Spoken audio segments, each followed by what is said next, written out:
tinggi-tinggi si matahari. Cik Baba korek kelidik. Mari tengok nyonya kita menari. Sungguh pun tua masih boleh gelik.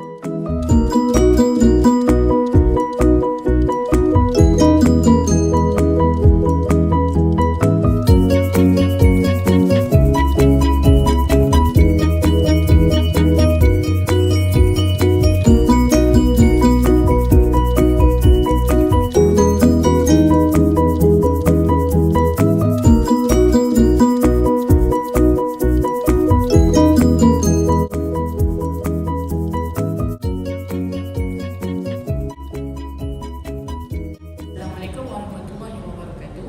Nama saya Nur Afika binti Amran, nombor medik A143670. Kami dari kumpulan 25 Darjah Fakulti Perubatan Universiti Kebangsaan Malaysia akan membentangkan tajuk interaksi tamadun Cina dengan tamadun Melayu. Dalam pembentangan kami akan mengetengahkan 3 poin utama, iaitu yang pertama ialah bahasa dan kosakata Melayu dalam berbagai aspek. Yang kedua, budaya dan kesenian Cina beralakan. Yang ketiga, budaya dan kesenian Baba dan Nyonya. Saya akan membentangkan bahasa dan kosakata Melayu dalam berbagai aspek. Seperti kita tahu, tamadun Cina telah berinteraksi dengan pelbagai tamadun, termasuklah tamadun Melayu. Dan kita boleh lihat pengaruh tamadun Cina dalam perkataan-perkataan dalam bahasa Melayu. Sebagai contoh, dari segi makanan, antara perkataan Cina yang telah diserap ke dalam bahasa Melayu ialah seperti kuih, toge. Dan selain daripada itu, dari segi pakaian dan barang-barang dagangan ialah seperti tucang, gencu dan lain-lain. Akhir sekali, perkataan-perkataan Cina yang lain yang telah diserapkan ke dalam bahasa Melayu ialah seperti congkak dan majuk. Dan selain daripada itu ialah dari segi panggilan kita seperti apek, nyonya. Akhir ialah perkataan seperti loceng, becak dan lain-lain lagi. Itu sahaja daripada saya. Selebihnya akan diterangkan oleh rakan-rakan saya.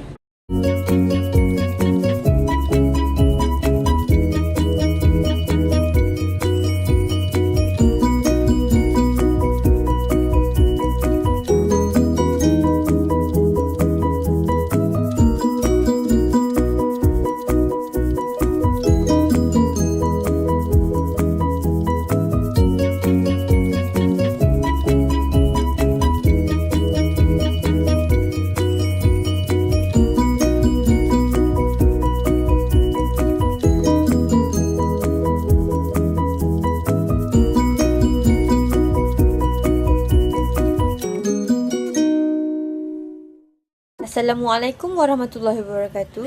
Nama saya Nur Syahana binti Muhammad Arifin, bernama menteri A143688. Saya akan menyambung daripada rakan saya Nur Afika tadi. Seperti yang kita tahu, negara kita telah didiami oleh 3 bangsa utama.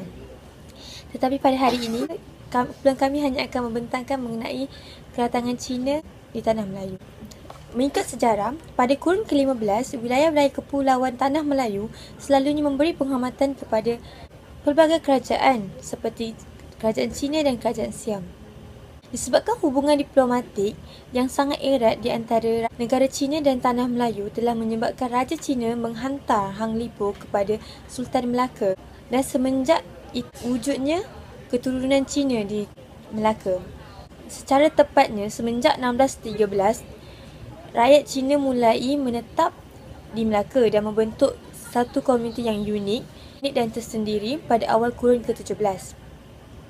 Menurut Wikipedia, Baba dan Nyonya adalah satu yang sangat unik, terutamanya di tanah Melayu, Negeri Selat, terutamanya Melaka. Ini juga menyebabkan proses pembudayaan Melayu Cina telah berlaku.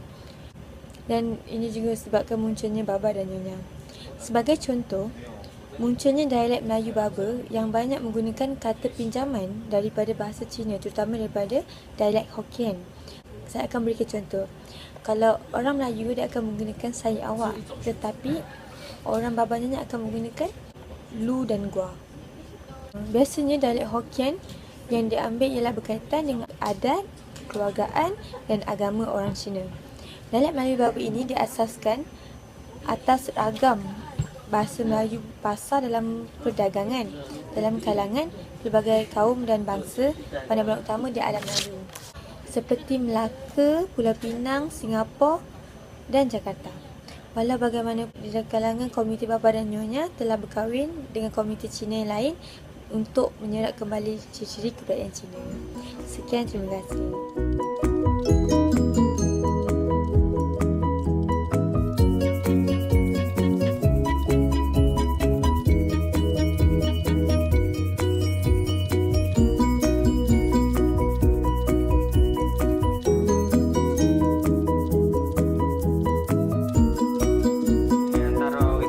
Cina ke Melayu ke macam biasa, macam dulu juga. Sebab kita macam adik-beradik dulu macam tu, masa tak ada apa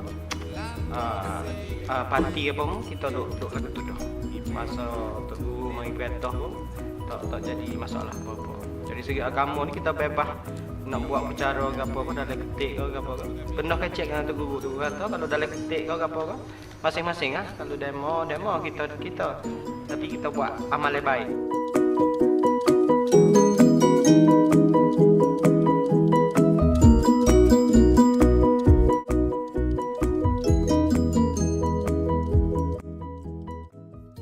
Assalamualaikum warahmatullahi wabarakatuh dan salam sejahtera. Nama saya Muhammad Syahir Afham bin Kamarudin, pelajar perubatan tahun 1 UKM. Baiklah, hari ini saya akan menyambung apa yang sahabat saya ceritakan sebentar tadi mengenai bapa dan nyonya. Saya akan menerangkan satu lagi kaum Cina Peranakan di Malaysia, iaitu Cina Peranakan di Kelantan. Baiklah, Cina Peranakan berbeza dengan Cina Tulen. Definisi Cina Tulen di sini adalah masyarakat Cina yang dibawa masuk oleh British semasa zaman penjajahan untuk tujuan memajukan ekonomi. Manakala Cina Peranakan adalah masyarakat Cina yang datang ke tanah lain dalam kelompok yang kecil untuk tujuan perdagangan ataupun urusan lain-lain. Baiklah, Cina Peranakan di Kelantan dulunya dikenali sebagai Cina Kampung, bukan sebagai penghinaan, tetapi kerana kaum masyarakat Cina Peranakan yang lebih tertumpu kepada kawasan pedalaman seperti yang tercatat dalam catatan sejarah Malaysia, iaitu di sepanjang Sungai Kelantan, iaitu daripada Kampung Johor di Macang hingga ke Kampung Cina di Kota Baru. Baiklah, antara kesan ataupun bukti pertembungan tamadun Melayu dan Cina di sini adalah pertama, daripada segi pakaian mereka. Masyarakat Cina Peranakan mengenakan pakaian kain batik, kain pelikat, kain sarung, baju kebaya, dan ada juga golongan lelaki berusia yang menggunakan serban seperti masyarakat Kelantan. Seterusnya dari segi makanan. Mereka masyarakat Cina Peranakan lebih gemar memakan makanan Kelantan, Melayu Kelantan seperti nasi kerabu, pulut kuning, ulam ulaman, budu, tapai dan juga ketupat. Dan mereka tidak lagi makan khinzir kerana diketahui khinzir ini tidak halal bagi masyarakat umum. Seterusnya adalah daripada segi perlakuan dan gaya mereka. Dari segi cara berjalan, gaya percakapan, makan dan minum, mengunyah sirih dan pinang, menghisap rokok adalah sama seperti masyarakat Melayu setempat. Namun, masyarakat Cina Peranakan masih lagi mengamalkan sedikit daripada adat dan kepercayaan mereka, terutama daripada segi kepercayaan dan keagamaan. Namun, dalam menjalankan upacara ataupun sesuatu majlis keagamaan, masyarakat Cina Peranakan akan terlebih dahulu meminta kebenaran ataupun restu masyarakat setempat agar masyarakat setempat tidak menghalang upacara ini. Dan juga setiap upacara yang dijalankan akan dilakukan dengan berhati-hati agar tidak menyentuh sensitiviti masyarakat Melayu.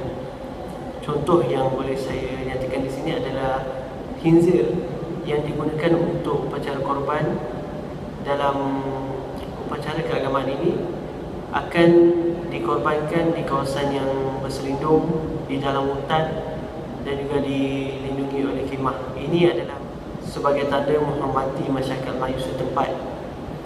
Jadi ini saja yang saya boleh terangkan mengenai kaum Cina Peranakan di Kelantan. Saya harap maklumat yang saya ini dapat membantu. Indahnya kehidupan kita. Di sebalik kepelbagaian dan perbezaan, kita dikurniakan kesejahteraan yang telah dibentuk oleh perpaduan. Perpaduan adalah kekuatan kita. Perpaduan wujud kerana persefahaman yang tulus dan ikhlas. Hanya masa yang dapat membentuk persefahaman ini, dan kita telah melaluinya bersama. Ini haruslah ditanamkan kepada generasi masa hadapan. Jangan kusutkan tali persefahaman dan perpaduan yang erat ini. Ini adalah keunikan negara kita. Ini adalah contoh terbaik negara kita. Ini adalah kehidupan di Malaysia yang aman, maju dan progresif. Persefahaman untuk perpaduan adalah pilihan yang terbaik. Arus perpaduan yang tenang ini, janganlah kita mengubah haluannya. Bekalkanlah untuk generasi masa hadapan menikmatinya.